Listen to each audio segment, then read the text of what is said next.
చేస్తున్నారు గౌతమి మహావీర్?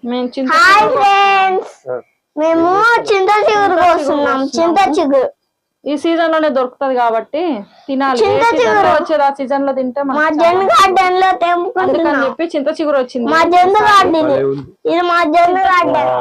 ఇప్పుడు చూడండి, నేను కోసాను. నేను చింత చిగురు కోసాను. మహావీర్ నేను ఒక్కదాన్నే కోస్తుంటే మహావీర్ వచ్చి నేను కూడా మా మమ్మీకి హెల్ప్ చేస్తున్నా ఫ్రెండ్స్. నేను కూడా మా మమ్మీకి హెల్ప్ చేస్తున్నా. నేను చెబుతా. అవును, చల్లగా ఉందండి. ఎంతసేపు అయినా కోసుకోవచ్చు. అవును, చల్లగా ఉంది. ఇక్కడ చాలా చల్లగా ఉంది అసలు, ప్రశాంతంగా. అవును అవును, చల్లగా ఉంది. ఎంతైనా చెట్ల నీడే కదా.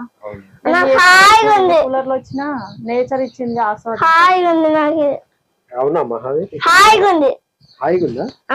ఈ చింత చిగురు అంత తెంపు మహావీర్. ఓకే.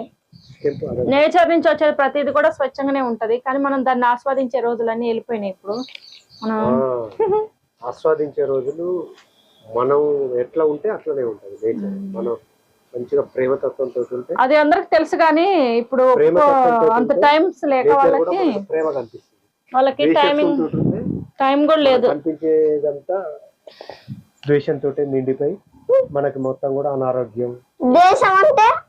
ద్వేషం అంటే కోపము. శారీరకంగా చాలా ఇబ్బంది పడుతుంది. ఫస్ట్ ఓపుకుండాలి. తినడం ఒక్కటే కాదు, దీనికి చాలా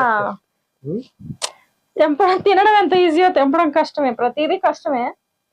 తెంపుకుంటా ప్రతి ఒక్క ఆకు గిల్లుకోవాలి కదా. నేచర్ లో ఆ ఓపికతోటే మనకి అన్ని సర్దుకుంటాయి, లోపలి బయటికి. అన్ని మనకు సంబంధించిన నెగిటివ్ ఎనర్జీ అంటే దయాల ఎనర్జీ. నెగిటివ్ ఎనర్జీ అంటే దయాలంట. సెల్లులో ఉన్నాను. దయాల ఎనర్జీ అంట, నెగిటివ్ ఎనర్జీ చాలా ఉంది. ఒక భాగం అయిపోయింది ఇప్పటి వరకు.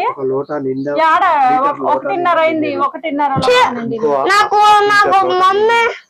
మమ్మీ నాకు చింత చిగురు ఉంచకుండా మొత్తం అమ్ముతుంది. చాలా ఉంది. ఈ పార్ట్ వరకు అయిపోయింది, ఇంకో పార్ట్ ఉంది తెంపడానికి. మహావీర్ ఒక్క భాగమే నేను కోసింది, ఇంకా చాలా ఉంది కోసేది. వీడికి ఇదంతా గ్రీన్ గా ఉండేసరికి ఏ ఆకు తెంపాలో అర్థం కావట్లేదు వాడికి, మహావీర్ గారికి. ఇదంతా సగం అయిపోయింది కోయడం. ఇప్పుడు అటు వెళ్తాం. ఇంకా చల్లగా ఉంది, నిమ్మలంగా కోసుకుంటున్నాం. లేకపోతే వేరే ఉండే ఎండుంటే టకటక అయిపోయేది. ప్రశాంతంగా గిల్లుకుందాం ఇంకా.